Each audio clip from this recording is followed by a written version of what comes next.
یہ ایک ایسے جوڑے کی کہانی ہے جو اپنے وقت کی سب سے خوبصورت اور ذہین جوڑی تھی۔ دونوں کی محبت کا آغاز کالج کے دنوں میں ہوا تھا۔ پھر پڑھائی کے بعد انہوں نے شادی کر لی۔ اپنی بے مثال خوبصورتی کی بنا پر وہ اکثر اپنے ہونے والے بچے کی خوبصورتی کے بارے میں سوچنے لگے۔ ہونے والے بچے کی خوبصورتی کا خیال ان کے ذہن میں کچھ اس طرح حاوی ہو گیا کہ وہ دن رات اسی کے بارے میں باتیں کیا کرتے۔ پھر ان کے یہاں ایک بچہ پیدا بھی ہوا، لیکن وہ کوئی عام سا بچہ نہیں تھا، بلکہ وہ اپنے آپ میں ایک نمونہ تھا۔ کالج میں شاہدہ حسین ترین لڑکی تھی۔ اس کو اپنے حسن کا احساس تھا، اس لیے وہ کسی سے سیدھے منہ بات نہ کرتی اور خود کو مغلیہ خاندان کی کوئی شہزادی سمجھتی۔ اس کے خد و خال واقعی مغلی تھے۔ ایسا لگتا تھا کہ نور جہاں کی تصویر جو زمانے کے مصوروں نے بنائی تھی اس میں جان پڑ گئی ہے۔ کالج کے لڑکے اسے شہزادی کہتے تھے، لیکن اس کے سامنے نہیں، پر اس کو معلوم ہو گیا تھا کہ اسے یہ لقب دیا گیا ہے۔ وہ اور بھی مغرور ہو گئی۔ کالج میں مخلوط تعلیم تھی، لڑکے زیادہ تھے اور لڑکیاں کم، آپس میں ملتے جلتے لیکن بڑے تکلف کے ساتھ۔ شاہدہ الگ الگ رہتی اس لیے کہ اس کو اپنے حسن پر بڑا ناز تھا۔ وہ اپنی ہم جماعت لڑکیوں سے بھی بہت کم گفتگو کرتی، کلاس میں آتی تو ایک کونے میں بیٹھ جاتی اور بت سی بنی رہتی۔ بڑا حسین بت، اس کی بڑی بڑی سیاہ آنکھیں جن پر گھنی پلکوں کی چھاؤں رہتی تھی، ساکت و سامت رہتی۔ لڑکے اسے دیکھتے اور جی ہی جی میں کہتے کہ یہ حسن خاموش کیوں ہے، اس قدر منجمد کس لیے ہے، اسے تو متحرک ہونا چاہیے۔ ایک دن اس کے ایک ہم جماعت لڑکے نے جرأت سے کام لے کر اسے کہا، حضور خاکساری میں اپنی جگہ دے کر کبھی کسی کو سرفراز تو کریں۔ اس نے کوئی جواب نہ دیا۔ طالب علم کو پرنسپل نے بلایا اور اسے نکال باہر کیا۔ اس حادثے کے بعد تمام لڑکے محتاط ہو گئے۔ انہوں نے شاہدہ کو دیکھنا ہی چھوڑ دیا کہ مبادا ان کا وہی حشر ہو جو اس طالب علم کا ہوا۔ شاہدہ اب BA میں تھی، خوبصورت ہونے کے علاوہ کافی ذہین تھی۔ اس کے پروفیسر اس کی ذہانت اور خوبصورتی سے بڑے مرعوب تھے۔ پرنسپل کی چہیتی تھی، اس لیے وہ اس کی بڑی بہن کے بڑے لڑکے کی بیٹی تھی۔ شاہدہ کے متعلق قریب ہر روز طالب علموں میں باتیں ہوتی اور اس کے متعلق کوئی بری رائے قائم نہیں کر پاتے تھے، اس لیے کہ اس کا کریکٹر بڑا مضبوط تھا۔ ایک شاپ میں باتیں ہوتی اور شاہدہ کا حسن زیر بحث ہوتا۔ سب سوچتے کہ یہ حسین قلعہ کون سر کرے گا۔ شاہدہ کو، جیسا کہ سب کو معلوم تھا کہ صرف خوبصورت چیزیں پسند تھی، وہ کسی بدصورت چیز کو برداشت نہیں کر سکتی تھی۔ کالج میں ایک لڑکی جمیل سوچتے تھے کہ شاہدہ اگر حسین نہ ہوتی تو کتنا اچھا ہوتا، وہ اس سے بات چیت تو کر سکتے، مگر وہ اپنے حسن کے غرور میں سرشار رہتی اور کسی کو اپنا لگاتی تھی۔ ایک دن کالج میں ہنگامہ کا تبادلہ ہو گیا تھا۔ اس کالج میں داخلہ لینے کے لیے آیا۔ لڑکوں اور لڑکیوں نے اسے دیکھا اور ششدر رہ گئے۔ وہ شاہدہ سے زیادہ خوبصورت تھا۔ اس کا نام شاہد تھا۔ اس کو داخلہ مل گیا۔ جس کلاس میں شاہدہ تھی اسی میں شاہد تھا۔ اتفاق کی بات یہ ہے کہ جب شاہد پہلے روز کلاس روم میں آیا تو شاہدہ موجود نہیں تھی۔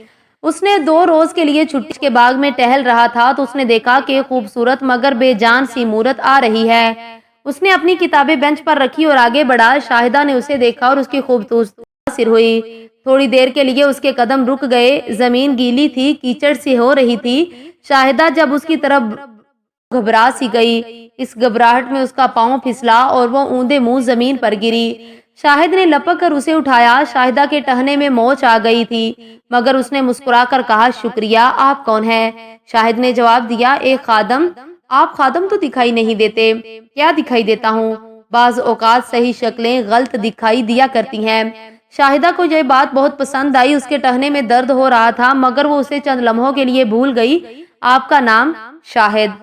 شاہدہ نے سوچا کہ شاید وہ اس کا نام سن چکا ہے اور شرارت کے طور پر شاہد بن رہا ہے۔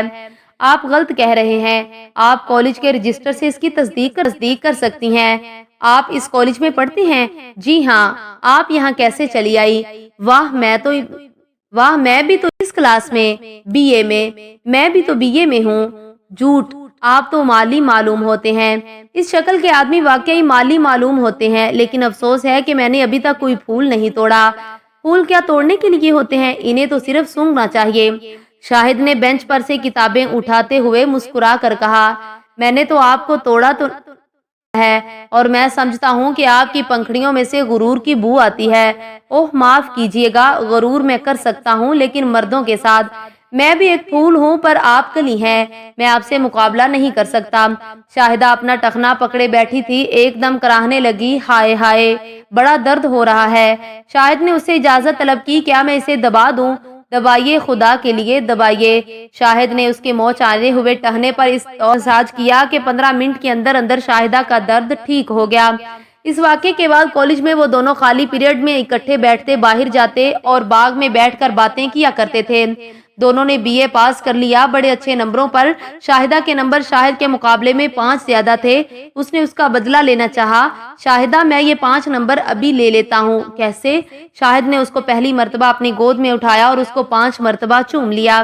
شاہدہ نے کوئی اعتراض نہ کیا، وہ بہت خوش ہوئی، لیکن تھوڑی دیر کے بعد اس نے شاہد سے بڑی سنجیدگی سے کہا، ہمارے نمبر پورے ہو گئے، لیکن آج کے اس واقعے کے بعد میں نے فیصلہ کر لیا ہے کہ آپ کی میری شادی ہو جانی چاہیے۔ میں اپنے ہونٹ اب کسی اور کے ہونٹوں سے آلودہ نہیں کروں گی۔ شاہد بہت خوش ہوا، اسے یقین ہی نہیں آتا تھا کہ اس کی دلی آرزو کبھی پوری ہوگی۔ اس نے اسی خوشی میں 5 نمبر اور حاصل کر لیے اور شاہدہ سے کہا، میری جان، میں اسی امید میں تو اب جیتا رہا ہوں۔ شاہدہ کے والدین نے اس کی شادی کی ایک جگہ بات چیت کی، مگر شاہدہ نے صاف صاف انکار کر دیا کہ وہ کسی بدصورت مرد سے رشتہ یا ازدواج قائم کرنے کے لیے تیار نہیں۔ بہت جھگڑے ہوئے، آخر شاہدہ نے بتایا کہ وہ اپنے ہم جماعت شاہد کو، جو بہت خوش شکل ہے، پسند کرتی ہے۔ اس کے علاوہ کسی اور مرد کو اپنی رفاقت کی۔ اس کے ماں باپ شاہد کے والدین سے ملے، بڑے شریف آدمی تھے اور روشن خیال بھی۔ شاہد کو جب انہوں نے دیکھا تو بہت خوش ہوئے۔ اعلیٰ تعلیم کے لیے ولایت جا رہا تھا، لیکن اس کی خواہش تھی کہ شادی پہلے کر لیں اور اپنی بیوی کو ساتھ لے کر جائے تاکہ وہ بھی باہر کی دنیا دیکھے۔ جب والدین رضامند ہو گئے تو ان کی شادی ہو گئی۔ وہ بہت خوش تھا۔ پہلی رات شاہدہ نے اپنی بیوی سے کہا، لڑکی ہو یا لڑکا، جب پیدا ہوگا تو اسے دنیا دیکھنے آئے گی۔ شاہدہ نے پوچھا، کیوں؟ شاہد ہنسا، میری جان، تم اتنی حسین ہو، ہمارا بچہ یقیناً ہم دونوں سے کہیں زیادہ خوبصورت ہوگا۔ ہنی مون منانے کے لیے وہ سوئٹزرلینڈ چلے گئے۔ شاہدہ بہت خوش تھی اور شاہد بھی، اس لیے کہ وہ ایک بچے کی آمد کا انتظار کر رہے تھے۔ شاہد کہتا تھا، ہمارا بچہ اس کا جواب نہ ہوگا۔ شاہدہ کہتی تھی، خدا نظر بد سے بچائے۔ پورے دن ہوئے تو بچہ ہونے کے آثار پیدا ہوئے۔ شاہد نے اب کے باہر شاہد بڑے اضطراب میں ادھر رہا تھا۔ اس کی نظروں کے سامنے ایک ایسے بچے کی تصویر تھی جس کے خد و خال اس کے اور اس کی بیوی کے آپس میں بڑے حسین طور پر مدغم ہو گئے۔ لیبر وارڈ سے نرس باہر آئی۔ شاہد نے لپک کر اس سے پوچھا، خیریت ہے؟ جی ہاں۔ لڑکا ہوا یا لڑکی؟ نرس پریشان سی تھی، اس نے صرف اتنا کہا، پتہ نہیں لڑکا ہے یا لڑکی، پر ہم نے ایسا بچہ کبھی نہیں دیکھا۔ شاہد نے خوش ہو کر پوچھا، بہت خوبصورت ہے نا؟ نرس نے منہ بنا کر جواب دیا، بڑا اگلی ہے۔ اس کے سر پر ایسا معلوم ہوتا ہے سینگ ہیں، دانت بھی ہیں، ناک بڑی ہے، ماتھے پر بھی ہے۔ تم لوگ اتنے خوبصورت ہو کر کیسے بچے پیدا کرتا ہے؟ شاہد اپنے بچے کو دیکھنے کے لیے نہ گیا، لیکن دوسرے دن میٹرنٹی ہوم میں ٹکٹ لگا دی گئی، لیکن دوسرے دن اس عجیب الخلقت بچے کو دیکھ سکتا ہے۔